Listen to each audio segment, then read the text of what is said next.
Olá, estamos iniciando mais um programa Campinas, os desafios da metrópole. Campinas é formada por 14 administrações regionais e 5 distritos: Centro, Barão Geraldo, Sousas, Joaquim Egídio e Nova Aparecida. Atualmente, 2 outras regiões podem virar distritos: Ouro Verde e Campo Grande. O programa de hoje discute sobre essas 2 possibilidades com a participação de 3 convidados. O Alair Roberto Godoy, secretário de Planejamento e Desenvolvimento Urbano de Campinas, o Antônio Carlos Lobão, professor da Faculdade de Economia da PUC Campinas, e o Cecílio Serafim dos Santos, vice-presidente da Associação dos Moradores do Satélite Íris 4, na região do Campo Grande. E a minha primeira pergunta para vocês: o que de fato caracteriza um distrito? E a gente já poderia até explicar qual a diferença do distrito para uma R. Na verdade, o distrito ele é uma porção do território dividida administrativamente pelo Estado, e a condição do distrito é exatamente quando você tem uma parte do território que está afastada do distrito 7. No caso de Campinas, quando a gente desenvolveu a revisão do plano diretor em 2006, a gente procurou, inclusive, analisar essa situação. Então, muitos dos distritos, se a gente observar, Barão Geraldo, ele hoje se encontra abraçado pelo distrito 7. O distrito de Nova Aparecida, a mesma coisa.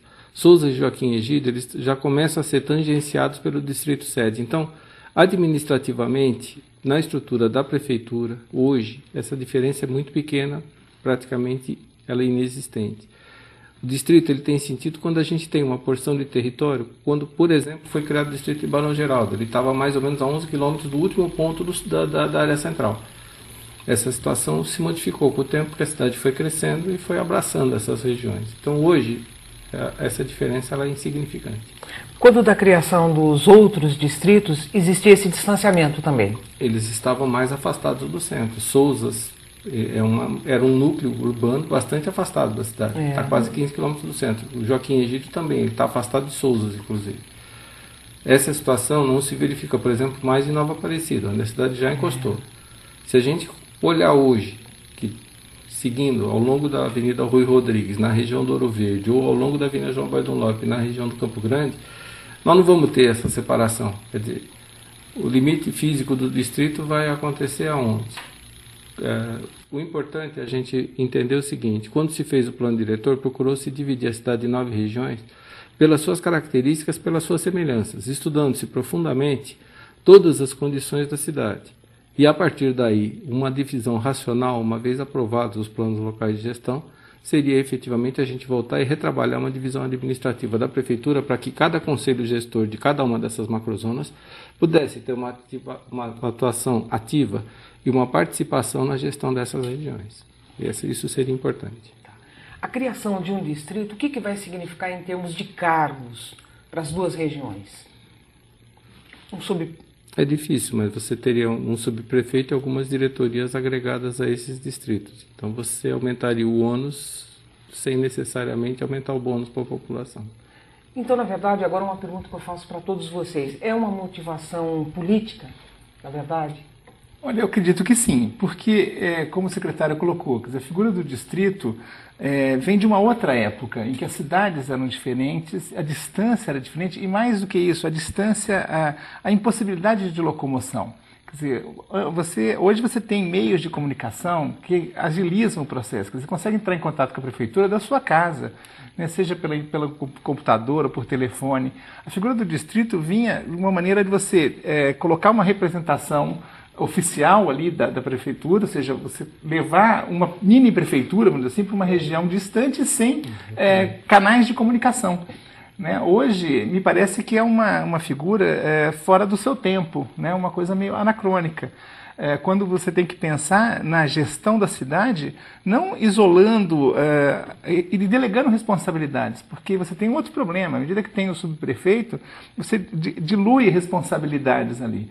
Você tem outros mecanismos mais modernos de gestão que levam em conta assim, as características daquela região, a logística, né, para você provir os determinados serviços, que muitas vezes não estão ligados à ideia, à figura do distrito em si. Sim. é que a população, de forma geral, ela costuma enxergar a criação do distrito como uma resolução mais pronta para os seus problemas. E você, Cecílio, como que a região do Campo Grande vê essa iniciativa? Como que vocês estão se mobilizando? Você disse bem, Leila. A possibilidade, a população quer a resolução dos problemas. E não necessariamente a criação do distrito vai nos possibilitar isso.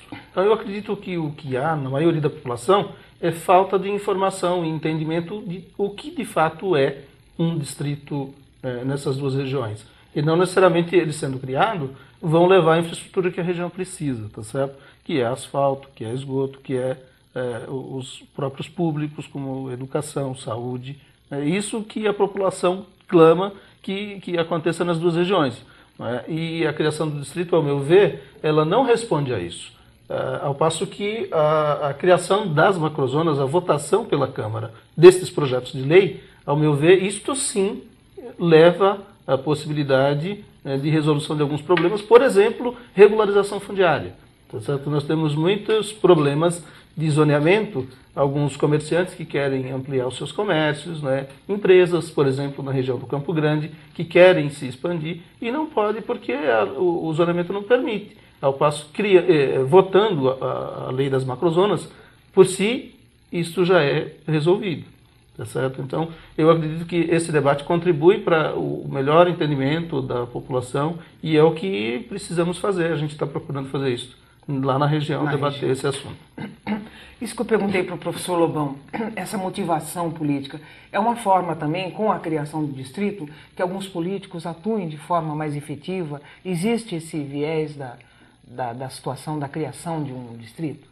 Acredito que sim. É claro que quem propõe, naturalmente, sai na frente, tem visibilidade, né? E tudo mais. Então, naturalmente, há motivação política para este debate. E não necessariamente vinculando ele com a macrozona. Que para nós nos interessa ter uma lei. Não adianta a gente ter uma situação político-administrativa que não funciona, né? Então, você vai criar mais cargos, você vai criar estrutura e não vai resolver os problemas. Eu acredito que vai acabar virando contra a própria pessoa que está propondo.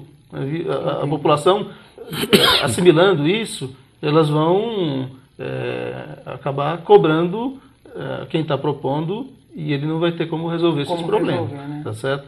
Então, eu volto a afirmar que a gente que acompanhou a discussão dos planos de gestão das macrozonas, especialmente a macrozona 5, que é a região do Campo Grande e parte da região do Ouro Verde, esta lei sendo aprovada, aí sim nós temos como cobrar. Exato, porque é um instrumento que nos possibilita cobrar, é uma lei. Então, a prefeitura ou os administradores públicos têm que se pautar por ela. Não é? O orçamento, não é? O PPA, quando for elaborado, tem que levar em consideração o que está escrito na lei das macrozonas.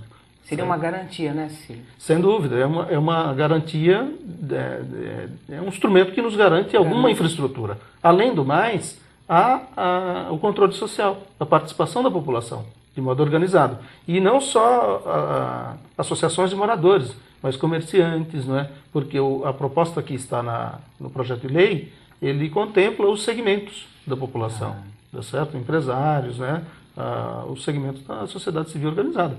Então, ao meu ver, a Câmara deve estudar isso com mais carinho e rapidez. Né? Acho que os que já estão na Câmara precisam ser votados, os que não estão, a Prefeitura deve mandar e a Câmara discutir isso, claro, não pode votar de qualquer jeito, fazer as audiências públicas e discutir com a cidade e votar, criando-se uma lei. Aí sim, pós isto, que é bom deixar claro, também não sou contra o distrito, entende? Mas eu acho que nesse momento, discutir isto antes do plano diretor é um erro, tá certo? Eu acho que isso é um debate que deve ser pós a aprovação do plano diretor. Você tem diretrizes, você tem regras, não é? E aí sim vamos discutir a administração. Eu acredito que é uma discussão que deve ser feita depois da aprovação dos planos. Secretário, a gente me esclareceu a diferença de uma administração regional para um distrito? Não tem nenhuma? Na verdade, o distrito é uma divisão geográfica feita pelo Estado, que delimita uma porção do território do município. Pela nossa lei orgânica, você tem um subprefeito que ele administra esta região. A administração regional é uma divisão municipal do território, onde você tem um administrador regional que administra essa porção do território. Ao longo do tempo, com a própria aproximação da cidade, como eu coloquei, junto a esses distritos, essa diferença praticamente ela ficou inexistente. Tá? Ela legalmente é a mesma coisa? Não, legalmente não é a mesma coisa. Mas na prática você tem uma eficácia muito pequena nessa conversão em distrito.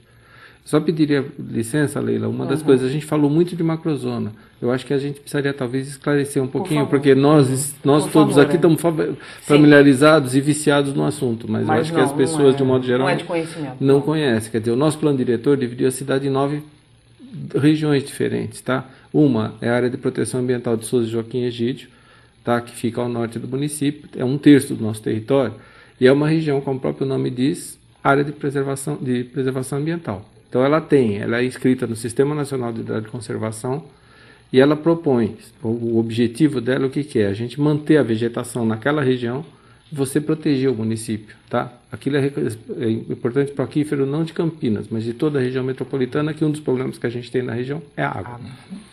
A Macrozona 2, ela foi criada nesse plano agora, na revisão de 2006, como área de conservação ambiental. Na verdade, ela é uma extensão da APA, tá? Procurando proteger também a margem esquerda do rio, porque não adianta só proteger a direita e a esquerda ficar...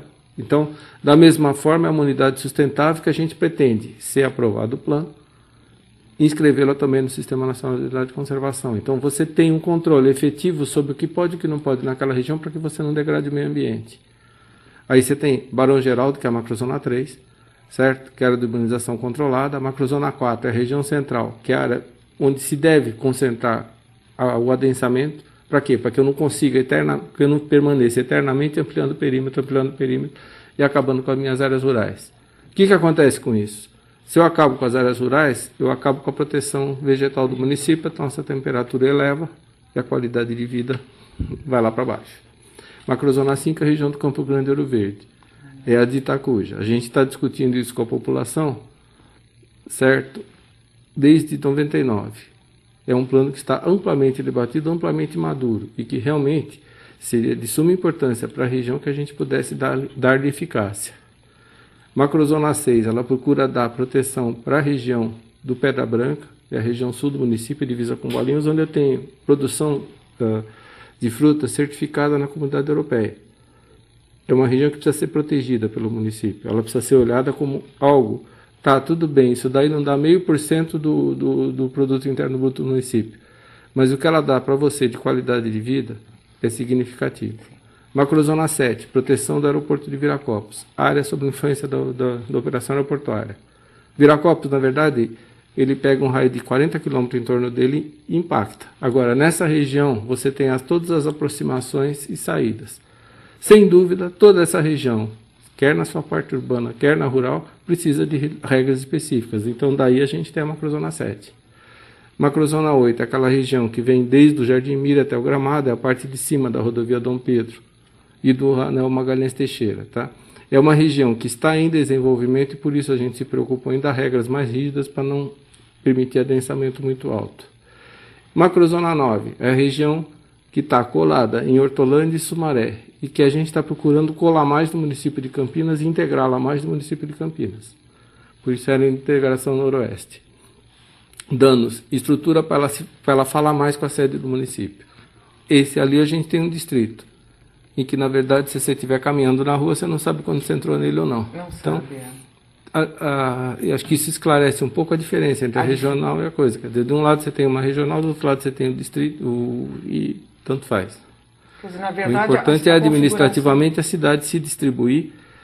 O que a gente discute muito nos conselhos municipais com relação a esses planos? A criação de conselhos gestores. A gente tem o CONGEAPA, que é bastante ativo, ele cobra bastante a administração. Quer dizer, tudo bem, se você olhar como administrador, é um tiro até no pé, porque você é cobrado pelos conselheiros todo dia listando a tua orelha.